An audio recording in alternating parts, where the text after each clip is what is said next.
interesante, lo más divertido y lo más emocionante está en De Todo.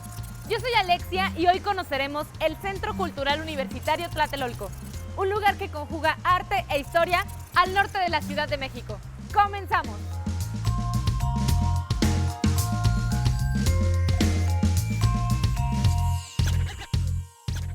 Estamos con Ricardo, que nos va a platicar acerca del Centro Cultural Universitario Tlatelolco.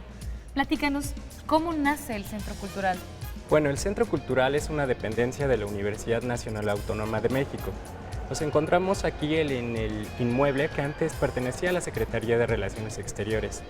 Este inmueble lo ocupó la Secretaría de 1965 hasta el 2005, cuando se lo cede el gobierno federal a la universidad.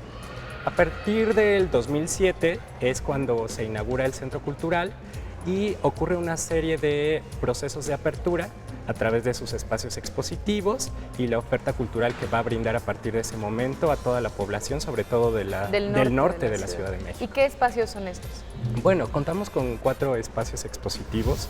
El Memorial del 68, que es de corte histórico contemporáneo, que nos muestra el movimiento estudiantil que se desarrolla en México.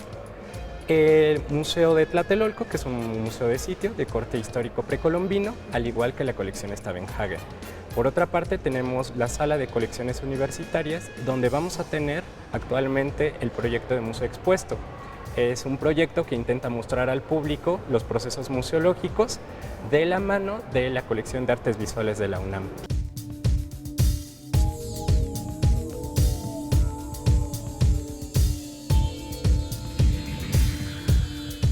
¿Y por qué es importante la zona de Tlatelolco para la historia de México? Bueno, Tlatelolco es un referente histórico contemporáneo y social importante para la zona y la Ciudad de México, porque aquí han pasado muchos procesos históricos. Por ejemplo, aquí ha sido el último bastión de la resistencia mexica frente a los españoles, la zona donde comienza el mestizaje. La cuna del mestizaje. Así es. Y en la mitad del siglo XX ocurre una transformación de la mano de la modernización de la ciudad y da como resultado la unidad habitacional de Nonualco Tlatelolco. Todo esto es parte de un proceso social, histórico, que finalmente también tiene algunos referentes importantes para la población, como lo pueden ser el 2 de octubre, que ocurre en 1968, un hecho lamentable. También el terremoto del 85, que cambia toda la manera en cómo se vive, habita Tlatelolco y cómo se mira. Y bueno, finalmente en el 2007, con la apertura del Centro Cultural, intenta a través de este espacio la universidad revitalizar sobre todo la infraestructura cultural, educativa, de la mano de los vecinos que viven alrededor del centro. Finalmente podemos decir que Tlatelolco es un rompecabezas de la historia. Así es, y que tiene justamente esta proyección dentro de la Ciudad de México, pero también es un referente para todo el país.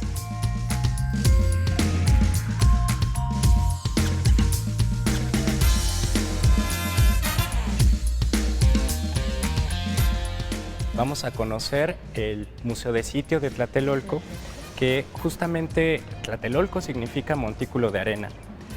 El museo lo que intenta es presentar la importancia que tiene Tlatelolco como ciudad gemela, de hecho, de México Tenochtitlan. Siempre hay algunas pugnas sobre qué ciudad se funda primero, si México Tenochtitlan o México Tlatelolco.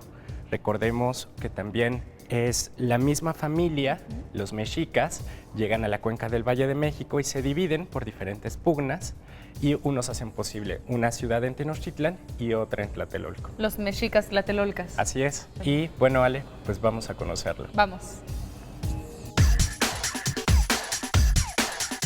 Ricardo, ¿por qué museo de sitio? Bueno, un museo de sitio es un espacio de exhibición que está cercano a una zona arqueológica. Esto es un espacio donde sobre todo la gente puede conocer los procesos arqueológicos y los objetos que han surgido de estas zonas arqueológicas. Lo que nos muestra este espacio de exhibición es el contexto de los primeros habitantes de Tlatelolco, cómo surge esta población, cómo llega y cómo finalmente este espacio termina siendo uno de los espacios más importantes para el comercio en Mesoamérica. De hecho, este espacio Tlatelolco justamente lo conocemos muchos de nosotros porque es uno de los principales cruces comerciales de Mesoamérica. De ahí su importancia y esta pugna que siempre tuvo con Tenochtitlan por el control de la zona. Que ahorita estamos viendo la disposición de esto Así que me es, platicas. la disposición geográfica de donde nos encontramos actualmente. Tenemos dos mapas en uno mismo, uno actual y otro del siglo XIV, donde podemos ver dónde nosotros nos encontramos, aquí en Tlatelolco, y la cercanía que tiene con México Tenochtitlan. Y bueno, también podemos ver el gran lago que comprendía la cuenca del Valle de México. De hecho, es una red de lagos compuesta por 5 lagos. Actualmente solo tenemos el de Texcoco y el de Xochimilco, junto con el de Zumpango en la parte del norte. Muchos de ellos, debido a las transformaciones que se dan y la expansión del urbanismo que se da en la Ciudad de México, bueno, poco a poco se van desecando. Pero gracias a este mapa podemos conocer la distribución geográfica y la transformación de la cual ha sido parte la ciudad y conocer muchos aspectos de la historia de esta ciudad donde pues, nosotros vivimos.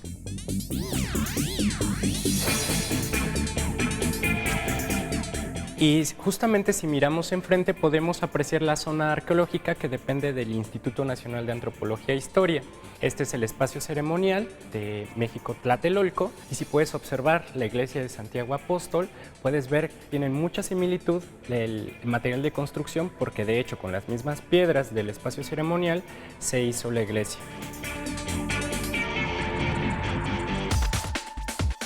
Lo siguiente que vamos a ver es un espacio dedicado al Tianguis de Tlatelolco. Este espacio donde se intercambiaban frutas, verduras y otros productos de diferentes zonas de Mesoamérica. También materiales que ya tienen cierto proceso, no sé, plumas, piedras preciosas, adornos para la piel, etc. Todo eso se comercializaba aquí. Así es, y muchísimo más, animales. De hecho, un espacio que es el Jardín de Santiago, que ustedes pueden ver que está muy cerca del Centro Cultural, ese espacio pertenecía era el tianguis justamente. Lo que tenemos frente a nosotros es arte de una ofrenda que se descubrió cercano a la zona arqueológica y justamente esta ofrenda está dedicada al dios Jejecatl, el dios del viento. Se cree que por las características de la ofrenda y por obviamente a quién está dedicado, esta ofrenda se hizo en una época de sequía. Esta idea que tenían los mexicas que todo continuaba era parte también de digamos, de idea de ofrendar a las personas también de alguna manera y objetos también a los dioses. A la izquierda vamos a ver justamente este dintel. Un dintel es la parte de arriba de una puerta y este dintel justamente se descubrió en un momento muy específico de la historia de este edificio donde nos encontramos. Justamente cuando se estaba haciendo la torre de relaciones exteriores, se descubrió este dintel que está hecho en madera. Justamente lo que estamos viendo frente a nosotros es la imagen grabada, labrada en la madera del olín. El olín es la representación del sol. De izquierda a derecha vamos a ver un grupo de sacerdotes y guerreros que van caminando para acercarse y juntarse en el olín, en el sol.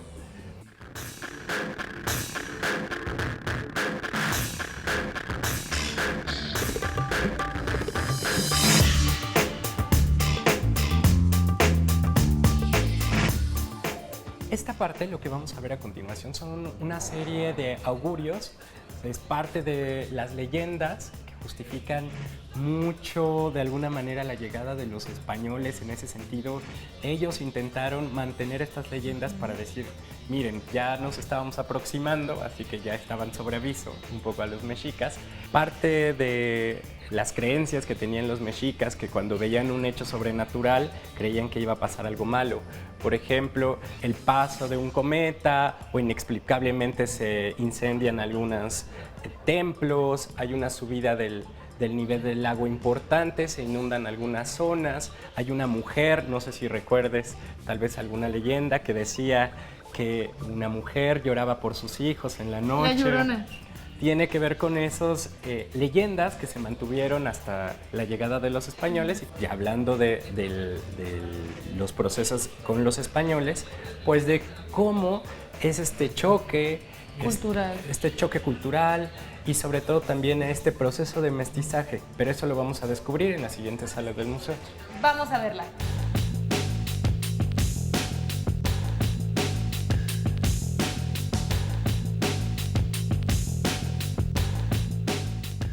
Bueno, Ale, en esta segunda sala vamos a descubrir justamente este contacto que se hace entre españoles y mexicas.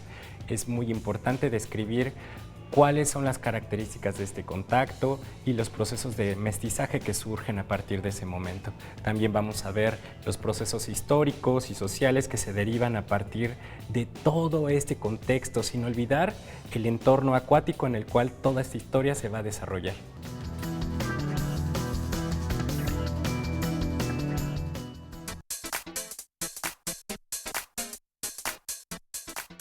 Los estudios Churubusco son una figura emblemática de la producción de cine en México. Para la década de los 60, ya era una máquina cinematográfica que producía hasta 90 cintas por año. De igual forma, durante esos años se incorporó el color a la mayoría de las cintas, revolucionando con ello la estética de las películas a nivel Latinoamérica. En los foros han desfilado grandes producciones nacionales como La Ley de Herodes, Fidel y El Tigre de Santa Julia, e internacionales como La Máscara del Zorro, Pecado Original y Frida. Actualmente las salas THX de Estudios Churubusco se encuentran entre las más modernas de América Latina, diseñadas bajo los estándares THX establecidos por Lucasfilms. Esta tecnología permite grabar audios en partes y mezclarlas simultáneamente, y así clasificar los sonidos que sirven y desechar los que no, para hacer más fácil el trabajo de los diseñadores de audio.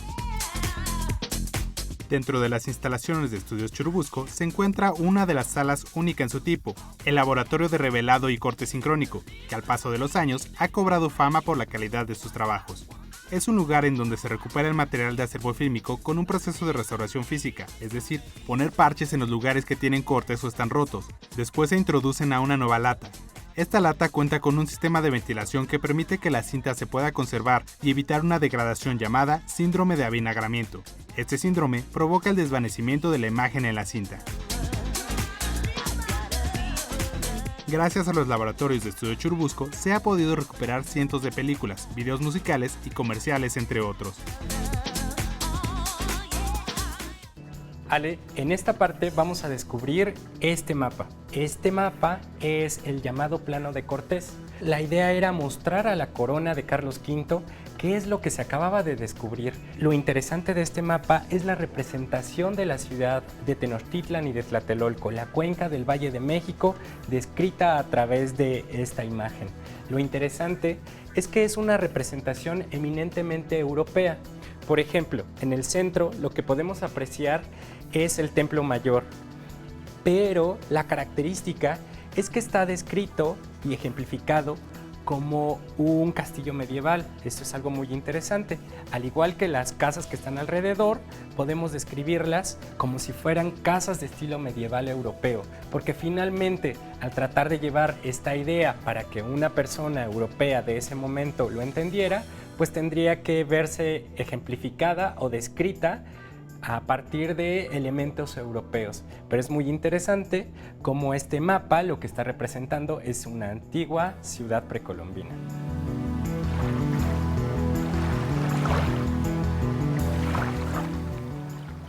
Vamos a ver, por ejemplo, también que describen trazas que se conservan actualmente como calzadas que conectan la ciudad que está al centro hacia las orillas del lago.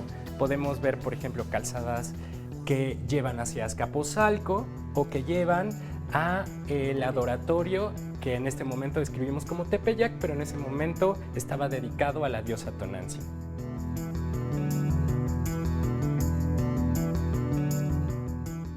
Y estamos como rodeados de agua. Justamente a través de las crónicas que hacían los españoles se describía este entorno acuático y sobre todo pensemos que en ese momento de la historia eran los meses de julio y agosto, meses de mucha lluvia en la Ciudad de México, y entonces las crónicas dicen que siempre estaba lloviendo y que la ciudad estaba rodeada de agua.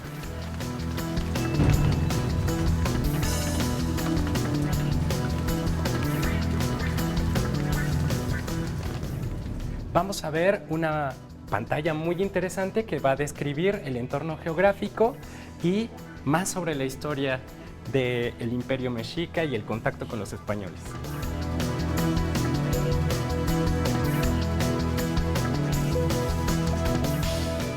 Lo que estamos viendo, también es importante mencionarlo, el museo cuenta con elementos tecnológicos de punta, los cuales nos van a permitir describir un poco más los procesos de los cuales estamos aprendiendo.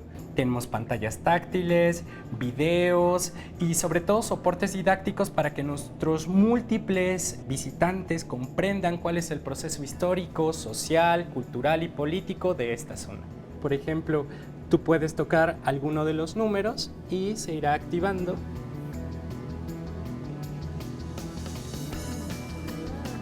Y con una pantalla touchscreen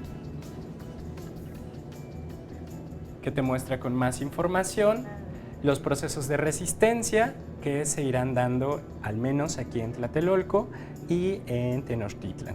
El aprendizaje es completamente interactivo. Así es, lo que trata la museografía, que es el diseño de las salas, es que a través de estos soportes tecnológicos tú puedas tener un acercamiento lúdico y sobre todo el proceso de aprendizaje se lleve a cabo de una manera dinámica.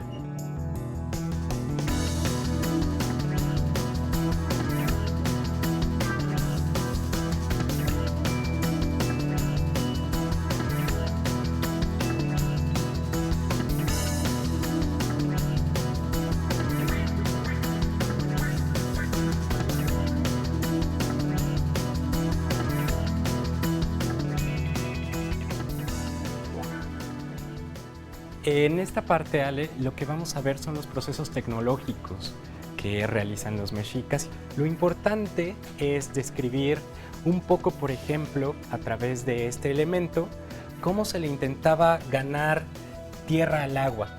Este proceso justamente de expandir la tierra sobre el agua le denominamos sistema de chinampeo.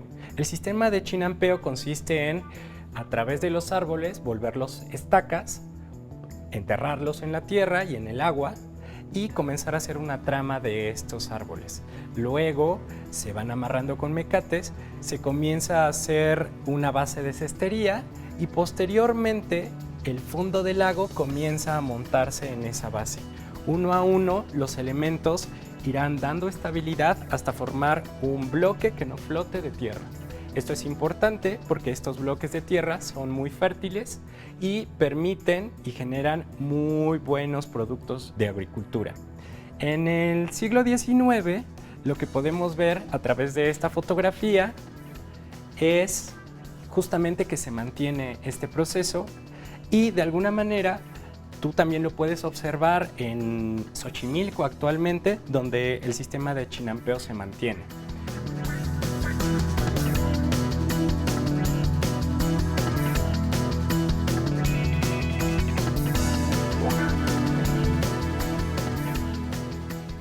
¿Estos productos son los que se cultivaban en las chinampas? Así es. Por ejemplo, podemos ver flores de cempasúchil, jitomate, chayote, chile, que en el museo se intentan representar como parte de los productos que se cultivaban en estos espacios.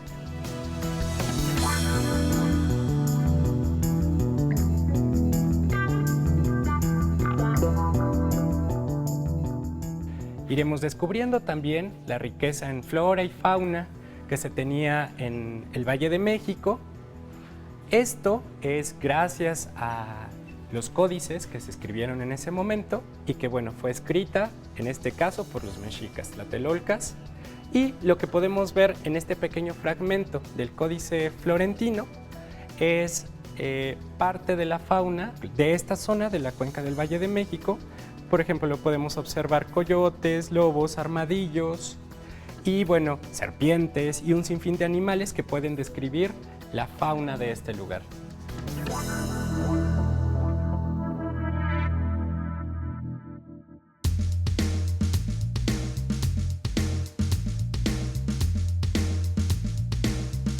Los mexicas eran maestros de la pigmentación, como lo podemos ver aquí. ¿Qué es esto? ¿Qué son? Justamente esto lo que nos intenta decir es el proceso del cual se extraen de los minerales los distintos pigmentos para usarlos a través de diferentes soportes. Podría ser un mural, cerámica o teñir elementos de algodón para justamente después producir algún tipo de vestimenta o indumentaria.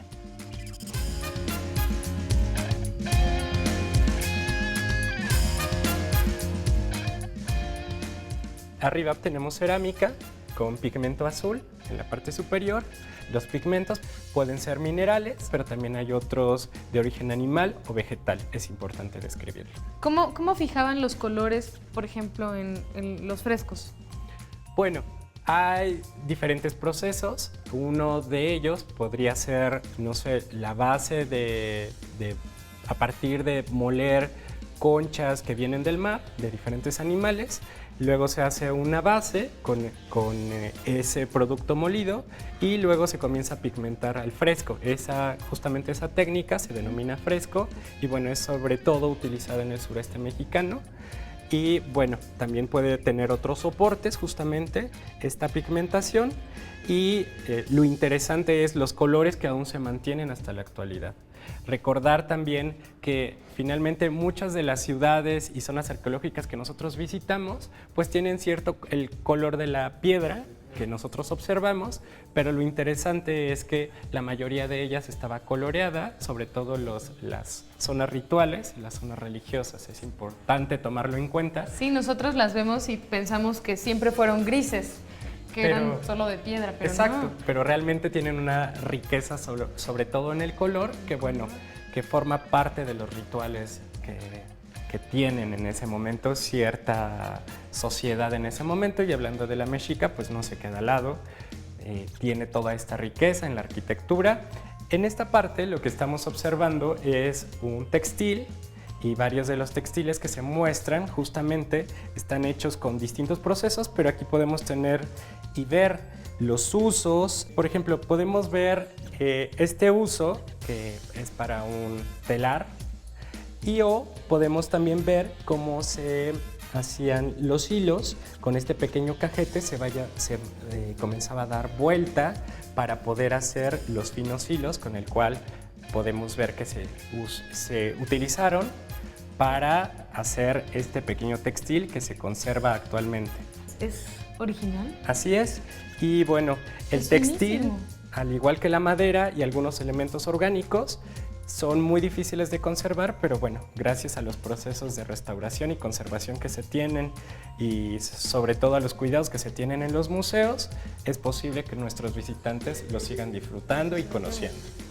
¿Y estos son sellos?